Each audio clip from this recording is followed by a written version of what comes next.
여권의 유력 대선 주자 중에 한 명인 김무성 전 대표가 대선 불출마를 선언하고 박근혜 대통령 탄핵에 앞장서겠다는 뜻을 밝혔습니다. 이로써 정치권의 탄핵 논의가 급물살을 탈 것으로 보입니다. 전문가 두 분 나오셨습니다.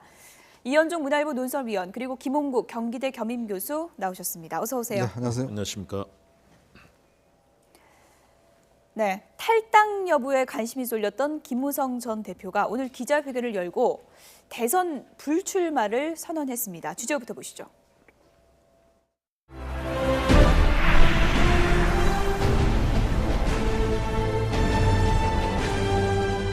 우파 재집권은 나라의 명운이 걸린 일입니다.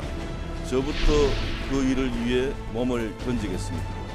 억울하고 안타깝지만은 제가 하는 것이 당과 나라를 위한 길이라면 그 길을 가겠습니다. 저는 오늘 제 정치 인생의 꿈이었던 대선 출마의 꿈을 접고자 합니다. 박근혜 대통령은 국민을 배신했습니다. 우리 새누리당도 배신했습니다. 헌법을 심대하게 위반했습니다. 탄핵을 받아야 됩니다. 억장이 무너집니다.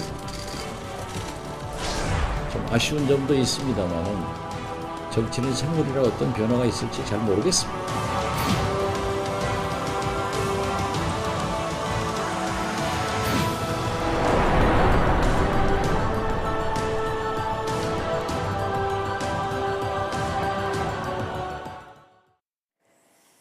네, 김무성 전 대표의 백의종군. 먼저 당 내에서는 어떻게 바라보고 있는지 좀 알아보겠습니다. 비주류 비상시국회의에서 대변인 역할을 맡고 있는 분이죠. 황영철 의원이 지금 전화로 연결돼 있습니다. 의원님 안녕하십니까? 네, 황영철입니다. 네, 김무성 전 대표가 오늘 기자회견한다고 해서 탈당하는 거 아니냐는 전망이 있었는데 대선 불출마를 선언했습니다. 어떤 배경이 있을까요?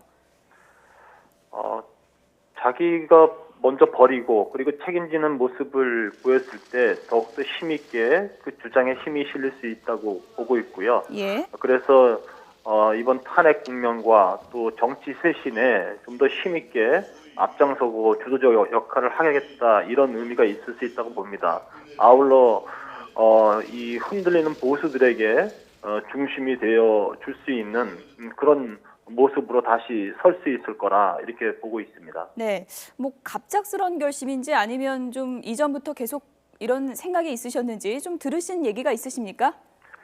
사실 오늘 저녁에 김무성 대표를 위로하기 위한 저녁 식사 모임이 있었습니다. 예. 그 자리에서 말씀하시기를 상당 기간 생각을 해왔다. 그리고 이 며칠 동안 더 깊이 있게 생각을 했고 오늘 발표하기로 마음을 먹었다. 이렇게 말씀을 주셨습니다. 그리고 이러한 결론을 내리는데 아마 주변에 소중한 분들의 의견도 많이 들으신 것으로 들었습니다. 예. 그런데 오늘 아침에 비상시국회의에서 다소 좀 고성도 같다. 하태경 의원이 좀 화를 많이 냈다. 네. 이런 얘기도 들리던데 이게 어떤 얘기입니까? 네네. 물론 하태경 의원이 최경환 의원과 만나서 이런 우리 새누리당 문제 해법을 찾기 위한 여러 가지 논의를 했고 거기서 이제 3+3 회담 얘기도 나오고 이렇게 되다 보니까 예. 우리 비상시국회의가 가져가야 될 원칙에서 벗어난 것 아니냐, 순수성을 의심받을 수 있다. 이런 예. 문제 제기를 했던 것입니다. 예. 그래서 그 부분에 대해서 이제 강하게 이제 피력하다 보니까 이제 목소리가 좀 높아진 거였고요. 예. 그리고 그 자리에 있었던 또 많은 의원님들, 또 우리 대표자 회의 참석하시는 대표분들이 그렇다 치더라도 그런 하태경 의원의 문제에 동의하는 부분도 있지만 그래도 김무성 대표가 나름 노력하는 것 아니겠느냐 해서 예. 서로들 잘 또 이해시키고 예. 하태경 의원도 나중에 또 이해를 하는 그런 모습으로 자리는 마무리됐습니다. 그러면 김무성 전 대표랑 최경환 의원이 만나서 얘기했다는 6인 협의체는 지금 의미가 없어진 건가요? 그렇지 않습니다. 그래서 오늘 회의를 통해서 예. 어쨌든 우리 비상시국회의에 참여하는 6인 회의체에 참여하는 세 분의 의원님께 예. 어쨌든 이재원 지도부의 사퇴 그리고 비대위의 구성, 그리고 비대위원장은 반드시 우리 입장을 대변하고 확실하게 쇄신할 분으로 모셔야 된다라는 기본 원칙을 제시를 했고요. 이제 그 원칙을 가지고 3+3 회담에 응하라 이렇게 결론을 내렸습니다. 예. 지금 야권에서는 이런 얘기를 계속합니다. 탄핵 국면에서 비박의 입장이 중요하다. 그래야 이걸 추진할 수 있다면서 비박 쪽에서 뭐 30명에서 40명 정도는 탄핵에 찬성한다는 입장을 공개적으로 좀 밝혀줘야 추진될 수 있지 않을까라는 얘기를 하는데 비박 네. 입장은 어떻습니까? 어쨌든 저희들은 이번 탄핵 국면에서 의미 있는 역할을 분명히 할 겁니다. 예. 오늘 김무성 대표께서도 그런 입장을 가지셨고요. 예. 우리가 할 일은 우리가 준비를 분명히 하고 또 구체적인 논의가 있을 때 제가 말씀드린 의미 있는 역할을 할 정도의 준비를 반드시 결과물들을 가지고 있겠습니다. 예. 다만 문재인 대표든지 야당이 마치 우리 비상시국 회의에 뭐 지도하듯이 지시하듯이 하는 태도에 대해서는 저희들은 매우 잘못된 태도라고 보고 있고요. 예. 이 국면 속에서 탄핵 국면 속에서 분명한 역할을 할 수 있도록 저희들은 상당 부분 의미 있게 노력을 하고 있고 그 결과물들은 필요할 때, 적절할 때 저희들이 밝힐 생각입니다. 민주당 쪽에서 뭐 기명 투표를 하자라는 지금 의견도 나오고 있는 것 같던데 이 부분에 대해서는 동의를 하시는지요? 아무리 이 확인이 필요한 부분이라고 할지라도 예. 편법을 쓰는 모습, 꼼수를 써서라도 뭔가 확인하겠다는 모습은 저희들이 전혀 용인할 수가 없는 방법이고요. 예. 이럴 때일수록 헌법과 법률에 주어진 틀 속에서 더 정확히 모든 것이 이루어져야 된다고 보고 있습니다. 예. 그래서 야당의 일부에서 나오고 있는 기명투표 논의는 논의할 가치가 없는 예. 매우 잘못된 해법이다 이렇게 생각합니다. 네, 끝으로 이 부분을 좀 짧게 여쭐게요. 김무성 전 네. 대표가 일단 당에 남아서 좀 노력을 하겠다고 밝혔는데 네. 지금 비박계 전체적인 분위기가 추가 탈당보다는 일단 당에서 좀 노력하자 이런 분위기를 모아진 건가요?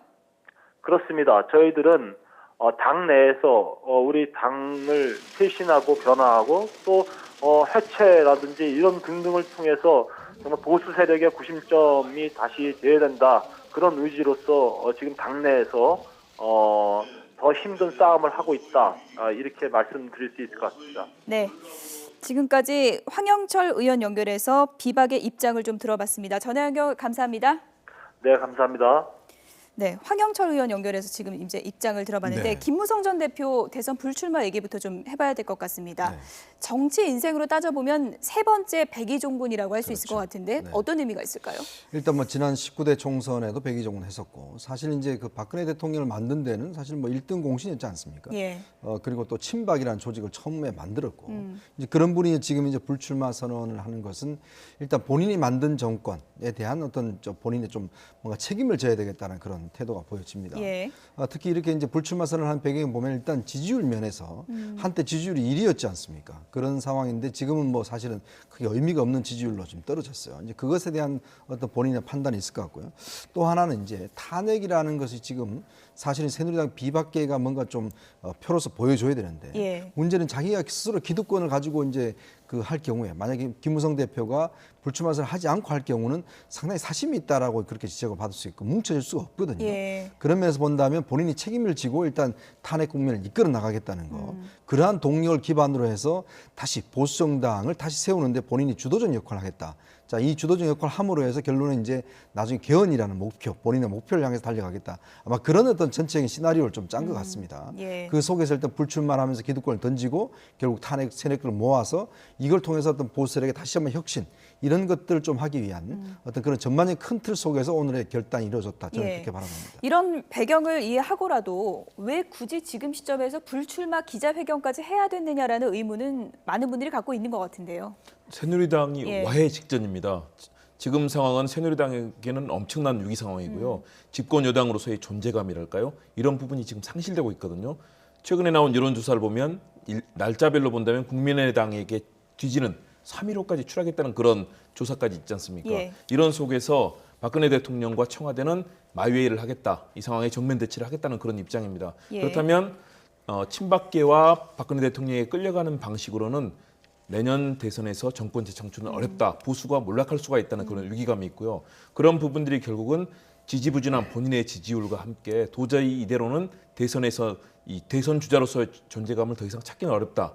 결국 그래서 과거 YS에게 배운 식으로 저는 결단을 내렸다고 봅니다. 그리고 그 결단은 내년에 이제 새누리당 내 주자로는 뭐 반기문 총장이 올 수도 있겠지만 예. 당내에는 유승민 의원이라는 보수와 중도를 포괄하는 그런 주자가 있지 않습니까? 예. 이런 부분을 지원하면서 본인은 당권과 개헌에서 새롭게 역할을 찾을 수 있는 이원 집정부지라든가 이런 게 된다면 역시 또 할 수 있는 역할이 있거든요. 예. 그런 측면에서 여러 가지 정치적 계산 그리고 새누리당을 구하면서 보수 진영이 재집권까지 여러 가지 포석을 깔고 있는 다양한 시나리오를 갖고 있다고 봅니다. 김 전 대표의 불출마 선언에 대해서 여러 가지 반응이 여야에서 나왔습니다. 어떤 얘기들이 나왔는지 들어보시죠. 여러 가지를 감안해서 불출마 선언을 했겠지만 평생 가져왔었던 꿈을 포기하는 선언을 한 것에 대해서 그분과 오랜 인연을 맺어온 제 입장에서는 억장이 무너집니다. 평생 가져왔었던 그런 마음이 결코 변치 않았으리라고 보기 때문에 저는 또 좋은 기회들이 있지 않겠는가 싶기도 하고 개인적으로는 번복하는 그런 시간이 오기를 바랍니다. 김 대표의 말씀을 듣고 숙연하게 그렇게 생각하고 본인의 결단이니까 다들 존중하고 김 대표께서 당에 남아서 지금 당의 어떤 개혁 이걸 위해서 노력하겠다는 그 말씀에 대해서 다들 평가하는 그런 생각입니다. 예. 저 개인적으로도 가깝고 오랫동안 준비해오던 대권 후보를 그만두겠다고 하니까 좀 아쉬운 점도 있습니다만은 아직도 대권 딜이 많이 남았으니까 정치는 생물이라 어떤 변화가 있을지 잘 모르겠습니다. 박 전 비대위원장은 정치는 생물이다 하면서 여운을 좀 남기네요. 네. 예. 저는 이게 평행 이론을 좀 봅니다. 예. 우리가 87년도에 60방쟁이어서 6.29 선언이 있지 않습니까? 당시 이제 직선제가 되면서 사실 그때 야당은 다 이제 이겼다라고 이야기를 했었죠. 근데 어떻게 됐습니까? 결론은 노태우 후보가 당선됐습니다. 즉 예. 야당은 분열되고 여당은 단일화가 됐거든요. 자, 그러면 지금 상황을 보자면 어차피 여권 같은 경우는 이제 긴장감과 이제 불안감 이런 것 때문에 지금 이제 포기를 하는 상황이 나오지 않습니까? 예. 그러니까 뭔가 뭉칠 수 있는 계기가 된다고 보는 거죠. 근데 오히려 이제 야당은 지금 사실 좀 어떤 면에서 보면 다들 이제 그 대권을 뭐 했다라는 쪽으로 해서 좀 분열되는 양상이 보거든요. 예. 그러니까 문재인, 안철수 등등 해서. 근데 지금 어떤 면에서 보면 여당은 지금 스스로한테 뭉치는 그런 어떤 기류로 보여주고 야당은 예. 분열되는 기류로 보여준단 말이죠. 이런 면에서 볼 때는 혹시나 이런 흐름들이 실제로 87년도에 어떤 그런 평행 이론과 함께 다시 재현되는 것이 아닌가라는 저는 그런 생각이 좀 들거든요. 예. 어쩌면서 보면 보수가 이런 면에서 좀 강한 면모가 좀 있는 것 같아요. 스스로 포기할 줄 알기 때문에. 예. 그래서 아마 이제 김무성 대표가 이번에 이제 불출마 선을 던짐으로 해서 사실 이 보수 내부의 어떤 뭐 긴장감을 좀 높여줄 수 있는 그런 저는 계기가 될 수가 있다. 새누리당 단합에도 좀 도움이 될까요? 그렇죠. 왜냐하면 예. 이제 이 새누리당 중에서도 이제 어차피 친박 세력을 이제 만약 제외한다 하더라도 예. 나머지 보수 세력들이 일단 뭔가 결집할 수 있는 계기, 던질 수 있는 계기를 만들어 준다는 것이죠. 만약에 이제 내년 2월에 반기문 사무총장이 만약에 들어올 경우에 어느 정도 이제 이게 그 당이 갖춰진다라면 예. 상당히 어떤 큰 힘을 발휘할 수 있는 그러한 어떤 단초가 되지 않을까. 그러면서 본다면 오늘의 김무성 대표의 사태는 향후 어떤 정치적 변화에 상당히 구심점이 될 수가 있고 단초가 될 수 있다. 저는 그렇게 전망을 해봅니다. 네, 김무성 전 대표가 백의종군하겠다 이렇게 선언을 하고 박근혜 대통령 탄핵에 앞장서겠다 이런 얘기를 했습니다. 이렇게 여권에서는 오히려 탄핵 얘기가 구체화되고 많이 나오고 있는데 야권의 움직임에 대해서 상당히 비판하는 목소리가 나오고 있는 것 같습니다. 조금 전에 황영철 의원도 그런 얘기를 했는데요. 유승민 의원과 황영철 의원의 입장을 좀 들어보시죠. 저희 당 안에 탄핵에 찬성하시는 분들은 숫자가 좀 늘어나고 있다는 느낌이 들고 오히려 민주당이 이 탄핵 문제에 대해서 문재인 전 대표나 이런 분들이 좀 계산을 하고 있는 거 아닌가 그런 생각이 들어서 야당 입장이 뭔지 특히 민주당 입장이 뭔지 굉장히 좀 궁금합니다. 문재인 전 대표가 새누리당의 비박 의원들이 탄핵 대열에 동참하라고 이야기했는데 우리가 할 일은 우리가 알아서 하겠습니다. 지난 30일 동안 아무것도 제대로 하지 못한 더불어민주당이나 잘 챙기라고 꼭 전하고 싶습니다. 그리고 마치 대통령이 된 듯한 오만한 모습 더 이상 안 보여줬으면 좋겠습니다. 우리는 알아서 할 테니까 민주당이나 잘해라. 이렇게 이제 황경철 의원이 공격을 했는데 지금 새누리당 내에선 이런 얘기가 나오고 있습니다. 민주당이 너무 계산하는 거 아니냐. 또 김무성 전 대표는 갖가지 지금 잔머리를 굴리고 있다. 이렇게 보고 있는데 어떻게 봐야 될까요? 일단은 여당 내부에서는 예. 현재 움직이는 비박 진영의 움직임이 비상시국회의라든가 이런 부분들이 순수성이 있다. 소위 말해서 지금 잘못하면은 비박 진영이 나가서 제3지대에서 야권과 결합하는 것 아니냐. 이런 내부의 보수 진영의 우려가 있거든요. 예. 그런 측면에서 우리는 순수하게 보수의 가치를 세우기 위해서 하고 있다라는 것들을 야권을 견제하면서 하는 그런 견제구라고 보고요. 예. 그러면서 앞으로 활동 공간을 넓히겠다. 비박 진영이 친박의 흐름을 좀 제압하고 나가겠다는 동력을 얻으려고 하는 거라고 봅니다. 예. 왜냐하면 김무성 전 대표가 오늘 이제 탄핵과 그다음에 본인의 대선 출마 포기를 했지 않습니까? 예. 그런데 곧바로 기자회견을 열고 이정현 대표가 다시 대부분 사람들은 야 이정현 대표가 긴급 기자회견을 한다고 그래서 사퇴인가 이제는 보다 이랬죠. 사퇴하나 보다 이런 예. 생각을 했습니다. 왜냐하면 그게 정치의 정상적인 예. 과정이거든요. 그리고 새누리당 지지자나 국민들이 사실은 바뀌어야 된다고 보고 있거든요. 예. 그런데 여기에 대해서 찬물을 끼얹었습니다. 예. 그런 측면에서 여권 내부에 그런 동학들이 계속 작용을 하고 있는 거고요. 야권의 입장도 좀 저는 이해할 필요는 있다고 봅니다. 아차 잘못하면 뭐 5표, 10표 정도 앞서는 수준으로 계산을 했다가 예. 만일의 경우 탄핵이 안 될 경우 야권은 정말 치명적인 그런 위기 상황에 놓이게 됩니다. 그렇기 때문에 야권의 계산을 단순하게 뭐 이 머리를 쓰는 계산이다가 예. 아니라 정말 이 국면이 그만큼 위기 상황이고 여야 모두 절체절명의 순간이기 때문에 신중할 필요가 있다는 측면에서 이해할 측면도 있다고 봅니다. 예.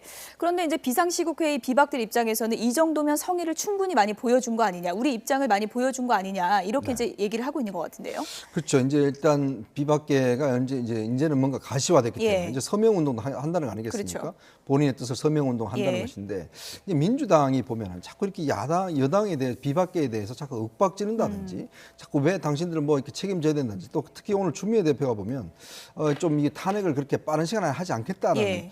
태도를 보이고 있지 않습니까? 이런 면에서 볼 때는 민주당이 물론 뭐 여러 가지 이제 계산도 해야 되겠지만 너무나 좀 공합적인 자세로 이렇게 비박들에 다가갈 경우에 예. 상당히 좋지 않은 그런 결과를 얻을 수도 있다는 생각이 듭니다. 탄핵의 키는 여당이 쥐고 있다 이런 그렇죠. 말도 그러니까 뭐냐면 있습니다. 지금 예. 어떤 면에서 보면 민주당은 좀 그래도 비박계를 좀 달래고 올려서 그래도 뭔가 표를 만들어 나가고 만들어 가야 되는데 자꾸 뭐 꾸짖고 근데 윽박지르고 이런 상황으로 이제 지금 비춰지고 예. 더군다나 지금 좀 오만한 듯한 그런 태도를 보이고 있는 것 자체가 보면 상당히 좀 제가 볼 때는 문제가 있는 것 같고 특히 문재인 전 대표가 오늘 그 숙명여대에 가서 강의해서 그 개헌 문제에 대해서 사람이 잘못돼서 그렇지 법이 무슨 제도가 무슨 문제냐. 그래서 개헌을 하지 않겠다는 쪽으로 입장을 또 이야기를 했어요. 예. 이런 면에서 본다면 이제 김무성 대표가 개헌이라는 문제를 걸었지 않습니까? 그러니까 뭔가 이제 공감대가 점점점 멀어지는 상황이기 때문에 응징력 예. 자체가 상당히 떨어질 수가 있는 거거든요. 그렇다면 지금 국면은 어차피 야당이 지금 주도를 해서 이 탄핵을 이끌어 가야 되는데 예. 너무나 예를 들어서 비주류에 대해서 좀 이 도외시하고를 한다든지 윽박지른다 이런 분위기로 가서는 사실 민주당의 어떤 목적을 이루기는 상당히 힘든 국면이 아닌가. 그리고 지금 민주당이 너무 또 예를 들어서 재는 듯한 그런 모습을 보여줌으로 예. 해서 상당히 좀 그 비박계로부터 좀 비판을 받고 있는 그런 상황 같습니다. 네. 일단 탄핵 국면으로 본격적으로 접어드니까 여기저기서 다른 얘기가 나오고 있는데 비박에서는 김무성 전 대표가 내가 본격적으로 추진한다, 서명운동도 한다 이렇게 움직임이 바쁜데 추미애 대표는 조금 전에 말씀하신 것처럼 우리는 서두르지 않겠다 이렇게 얘기를 했습니다. 들어보시죠. 새누리당 석고대제가 먼저라 이 말입니다. 새누리당의 해체 선언이 먼저 있어야 한다 하는 국민의 요구를 받들라 이것입니다. 새누리당 표가 있어야지만 탄핵이 된다고 새누리당 국회의원들에게 구걸하는 것이 아닙니다. 정확하고 엄밀하게 실수 없도록 제대로 탄핵 소추안을 만들어야 한다는 것입니다. 절대로 여러분들이 서두르라고 재촉하거나 강박하시면 안 됩니다. 이번만큼은 실수가 없어야 되지 않겠습니까, 여러분? 새누리당 비상시국회의에서 탄핵을 주도하겠다. 그거 좋죠. 여러 곳에서 주도해가지고 합치면 더 좋죠. 국민의당만 주도하겠다면 말이 되겠어요? 그러니까 훨씬 좋죠. 그러면 결국 나중에 합쳐지잖아요. 강을 버려야 바다가 되고 꽃을 버려야 열매가 되듯 각자가 피고 각자의 강이 흐르지만 나중에는 하나로 모아지겠죠. 두 야당의 대표가 너무 다른 어조로 얘기를 하니까 이 분위기를 좀 어떻게 나눠서 생각을 해봐야 되나 좀 고민스러워지는데요. 어떻게 봐야 될까요? 두 야당의 입장을? 지금 중요한 것은 예. 결국은 새누리당이 비박계에 운신의 폭을 줌으로써 탄핵을 성사시키는 게 굉장히 중요한 목표거든요. 예. 그를 위해서는 서로 간에 배려하고 협상의 카드를 만들어서 사실상 캐스팅 보트를 쥐고 있는 새누리당 비박계인데 이 부분을 잘 타협해서 끌어와야 됩니다. 다시 말해서 박지원 비대위원장의 얘기처럼 예. 배려하면서도 전체가 모일 수 있는 가능성을 만들어주는 것. 예. 이것이 정치의 예술이거든요. 그리고 지도자는 그런 메시지를 보냄으로써 상대가 반발하지 않고 같이 공감할 수 있는, 그리고 나중에 반대하더라도 최소한 합류할 수 있는 명분이 생기거든요. 예. 추미애 대표께서 메시지를 보내는 방식이라든가 또는 예. 이 언어의 구사가 사실 너무 과격하게 지금 나타나고 있습니다. 상황이 긴박하다고 하지만 예. 이럴 때일수록 더욱더 상대를 배려하고 상대가 움직일 수 있는 운신의 폭을 예. 주는 그런 협상력, 정치력이 굉장히 필요한 것 같습니다. 그러니까 그러니까 예. 새누리당을 그러니까 하나로 보고 자꾸 이제 좀 석고대죄하라 이렇게 이제 접근을 해가는데 예. 사실 새누리당도 분명히 구분을 해야죠. 내부에서 친박과 비박은 구분을 해야 되는 접근을 해야 되는데 지금 추미애 대표 접근 방법은 새누리당 전체를 하나로 보면서 석고대죄라 해체라 이렇게만 가져가면 사실 새누리당에서 비박계들이 어떻게 저걸 움직이겠습니까? 또 그러니까 그런 측면에서 볼 때는 지금 제1야당의 전략 자체가 굉장히 제가 볼 때 너무 단순하고 오히려 지금 상황 자체를 좀 얼그러질 수 있는 그런 가능성도 저는 있다고 보여집니다. 표를 구걸하지 않겠다는 건 어떤 의미로 그러니까 이게 봐야 지금 될까요? 뭔가 저 예. 왔으니 무릎을 꿇으라는 이야기거든요. 예. 그러니까 지금 어떤 면에서 보면 제1야당이 제일 중요한 건 뭔가 표를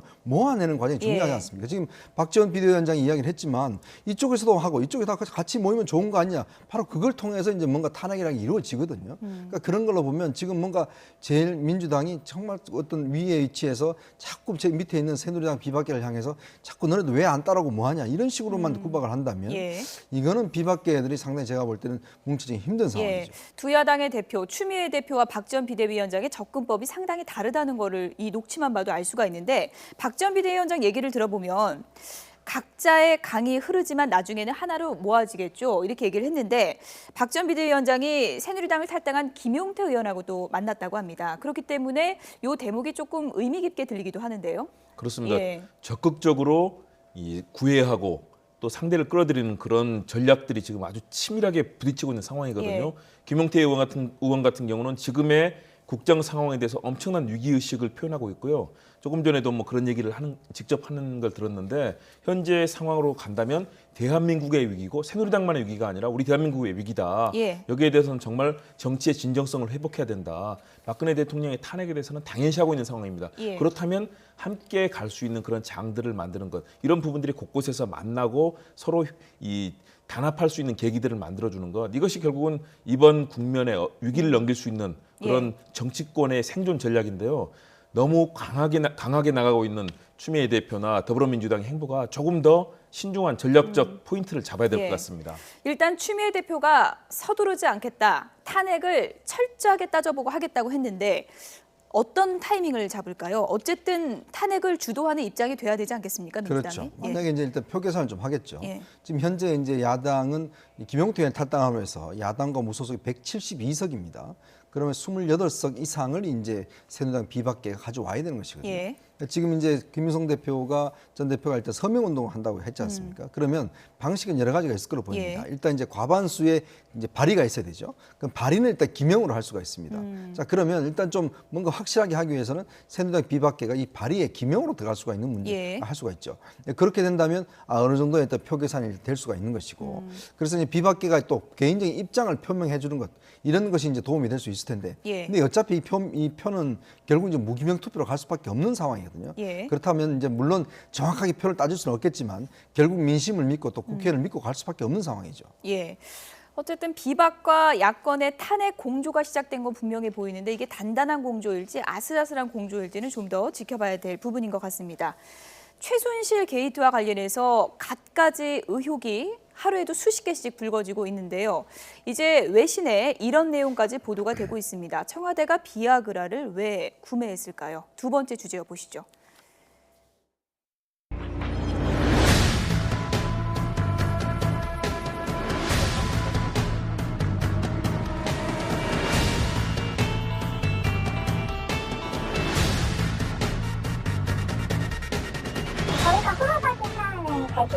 해주세요, 정도.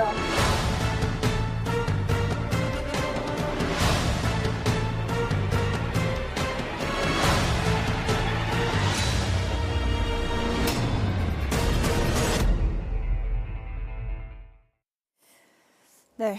워싱턴 포스트는 이렇게 보도를 했다고 합니다. 파란 집에 파란 알약 논란이다. 이렇게 이제 보도를 제목을 뽑아서 했다고 하는데 정황에 대한 청와대 해명이 나왔지만 논란이 가라앉지는 않는 것 같아요. 그 해명을 국민들이 예. 믿을 수가 없는 거죠. 그동안에도 청와대 해명이 사실은 정말 그동안에 청와대가 가진 권위라든가 국민들의 예. 신뢰를 뒷받침하지 못했습니다. 대부분 다 부인하거나 아니면 국민들에게 정확한 해설을 못했는데요. 저는 이번도 마찬가지라고 합니다. 자, 대통령 순방하는데 아프리카 순방하는데 고산병 치료를 위해서 비아그라를 샀다. 예. 비아그라하고 그다음에 88정해서 모두 한 360정 정도를 샀는데요. 그러나 고산병에 비아그라 사실 꼭 필요는 없습니다. 일부 효과가 있다고 하지만요. 네. 제가 고산을 많이 좀 간 편입니다. 아, 그러십니까? 안나푸르나도 갔고 예. 코타키나발루 굉장히 고산들을 제가 많이 갔는데요. 예. 가면은 가이드라든가 다 그곳에 있고요. 예. 대통령이 순방 간 지역은 2천, 3천 쪽도 안 됩니다. 그렇다면 비아그라와 같은 그 약이 고산병에는 전혀 뭐 들을 필요도 없는 거거든요. 예. 실제로 근데 비아그라를 복용하는 경우도 있습니까? 그런 고산병 경우가 때문에? 있습니다. 아, 그렇습니까? 예, 왜냐하면 예. 그 작은 비아그라를 잘게 조개서 예. 복용을 하게 되면 그때 예. 뭐 심장이라든가 이런 부분에 활력을 높여줌으로써 예. 효과가 있는 부분이 있거든요. 예. 그런데 이것은 비아그라를 쓰는 경우는 거의 4,000m 이상의 진짜 고산이거든요. 그런 곳을 가야 되는데 대통령의 순방 지역은 2,000, 3,000m, 3,000m도 안 되는 지역입니다. 예. 사실상 필요가 없는 곳이고요. 그리고 가면은 고산에서 쓰는 약들이 많이 있습니다. 예. 만일의 경우 대통령이 이 순방을 했을 때 필요하다면 대사관에서 준비를 하면 되고요. 현지에 맞는 그런 약을 써야 되는 것이고요. 그런 측면에서 사실상 청와대 이 해명은 사실상 거의 국민들에게 납득하기 어려운 수준이다. 예. 그래서 저는 참 지금 청와대 입장이 얼마나 궁색하고 어려운 상황인지 그래도 국민들에게 투명하게 제대로 된 답을 전해주는 것이 청와대의 예. 입장이 돼야 된다라고 얘기를 하고 싶습니다. 예, 실제로 뭐 고산을 많이 다녀오신 김홍국 교수께서 네. 이렇게 설명을 해주시니까 좀 이해가 가는데 반은 맞고 반은 틀린 거네요. 그러니까 이제 효과가 전혀 없는 건 아니고 효과가 그렇습니다. 어느 정도는 있는데 해명이 좀 석연치 않고 그리고 이제 박범계 민주당 의원이 SNS에 올린 글에 따르면 올해 5월 순방인데 왜 지난해 12월에 샀냐 이런 네. 의문도 또 제기를 했습니다. 그 역대 예. 정부에서도 이제 이렇게 순방을 할 때 그때만 해도 이제 이런 그 고산지대 갈 때는 좀 나눠주고 했습니다. 그런 게 또 있었기 때문에 아마 구입을 한 것 같은데 예. 문제는 그렇습니다. 저는 청와대라는 곳이 어떤 곳입니까? 우리나라 국가의 대표기관 아니겠습니까? 그러면 여러 가지 검증된 것, 청와대에서 사용한다 그러면 이제 어떤 면에서 국가 공인 비슷하게 되는 것이죠. 예. 근데 이게 지금 그 이 비약을 만든 회사에서도 이거는 지금 고산병에는 쓰지 않는 거, 그러니까 예를 들어서 공인된 게 아니지 않습니까? 그러니까 예. 그냥 사람들이 어떤 다른 효능 때문에 쓰는 것이 정확히 공인된 효능이 아니란 말이죠. 예. 그러면 청와대에서 그것도 대통령 순방길에 가는 길이라면 이거는 정확히 입증된 제약을 써야 되는 것이거든요. 또 청와대는 주치의도 있고 다 있지 않습니까? 자, 그러면 청와대에서 쓰는 약 하나는 다 국가를 대표해 쓰는 것이고 그거는 정확히 검증된 약만 써야 됩니다.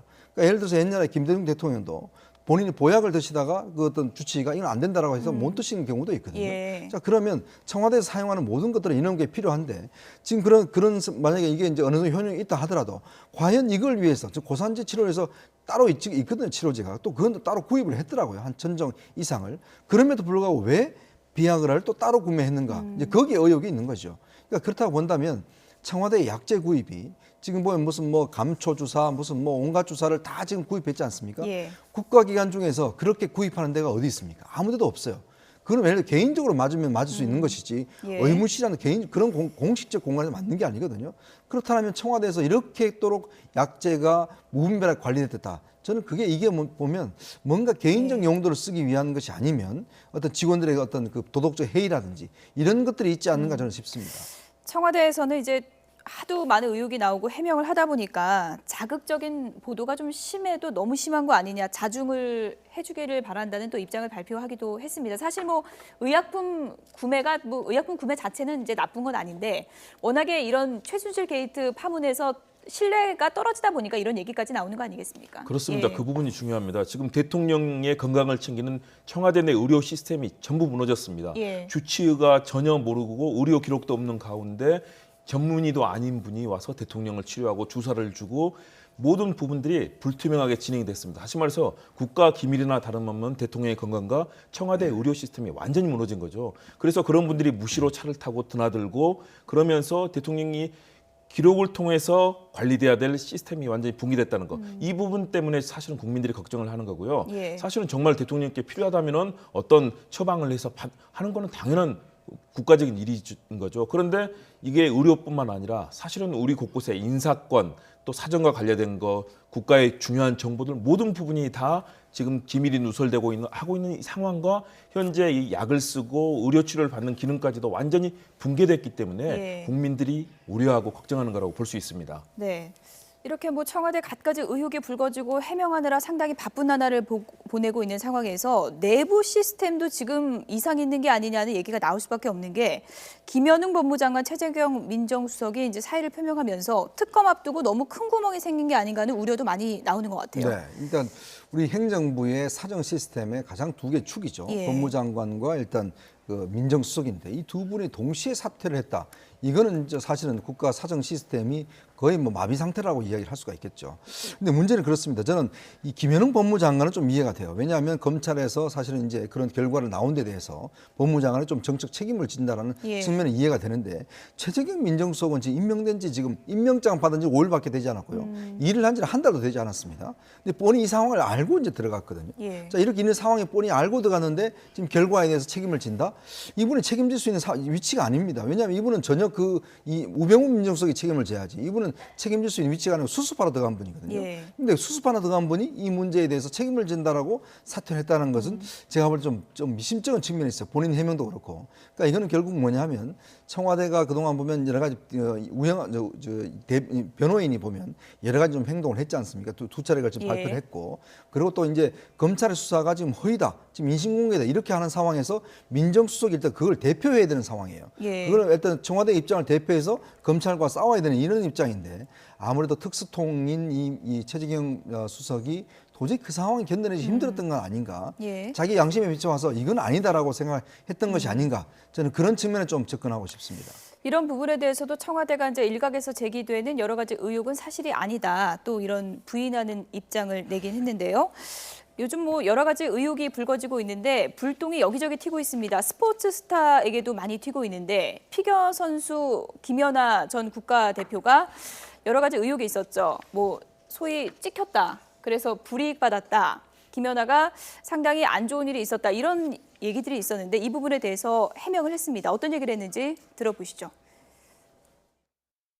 보도를 통해서 저도 접한 게 사실이기도 하고 해서 불이익을 당했다든지 그런 말에 대해서는 솔직히 제가 직접적으로 느낀 그런 게 아니기 때문에 너무 이렇게 얘기가 퍼지는 것에 대해서 좀 걱정스럽기도 하고요. 네, 저는 사실 보도가 나오기 전에는 아무 생각 없이 있었습니다. 생각과 어떤 그 손을 왜 뺐는지 되게 궁금해하시는 분들이 많거든요. 사실 그 당시는 이제 무대에 올라가기 전에 원래 그 자리가 제 자리가 아니었었고요. 제가 또 생방송이다 보니까 또 우왕좌왕하는 사이에 그런 일이 벌어진 것 같고 제 기억으로는 제가 아무리 버릇이 없어도 어른의 손을 뿌리치지는 않았던 것 같아요. 그때 이제 라인도 잘 안 맞았고 이제 제가 영상에서 보이시기에는 좀 오해를 할 만한 상황이긴 했지만 제가 뿌리치거나 그런 일은 없었던 걸로 기억을 합니다. 저는 그런 행사가 있는지도 몰랐고요. 일단 에이전시에서 다 이제 처리를 하시는 문제이기 때문에 솔직히 저는 잘 자세한 상황은 몰랐습니다. 여러 의혹이 불거지면서 마음고생도 적잖이 했을 텐데 김연아 선수 피겨 여왕다운 대응이었다고 볼 수 있겠죠? 그렇습니다. 예. 당당하고요. 의연한 모습인 것 같습니다. 온 국민이 사랑하는 그 우리 국민 영웅 아니겠습니까? 사실은 예. 우리 국가에서 잘 지켜주고 더 활동할 수 있도록 도와줘야 되는데 뭐 장시호 씨에게 찍혔다 뭐 이런 얘기들 나오고 하는 것 자체가 본인으로서도 정말 큰 부담이 될 겁니다. 앞으로 예. 활동하는 데 있어서 그래서 저는 이런 부분에 있어서 정말 최순실 게이트의 문제점이 그거다. 우리가 사랑하고 지켜줘야 될 많은 부분들 박태환 선수라든가 또 김연아 선수 얼마나 우리 국민을 행복하게 했습니까? 그렇죠. 이런 분들을 잘 지키고 또 후대를 잘 키워내는 거 이것이 지금 우리 사회가 해야 될 일인데 우리 젊은이들에게 특히 정유라 씨 입학 사건으로 인해서 정말 젊은 후대에게 우리가 좌절감하고 절망감을 예. 주고 있는 것들이 많은 국민들 길거리에 나오게 있는 거 아닌가 그런 측면에서 우리 사회가 전반적으로 성찰하고 특히 이런 일이 다시는 생기지 않도록 다 함께 좀 노력해야 될 부분이라고 봅니다. 네, 김연아 선수처럼 애꿎게 상처받는 사람은 이제 없어야 될 것 같습니다. 이현종 문화일보 논설위원 그리고 김홍국 경기대 겸임교수 두 분이었습니다. 고맙습니다. 네. 감사합니다.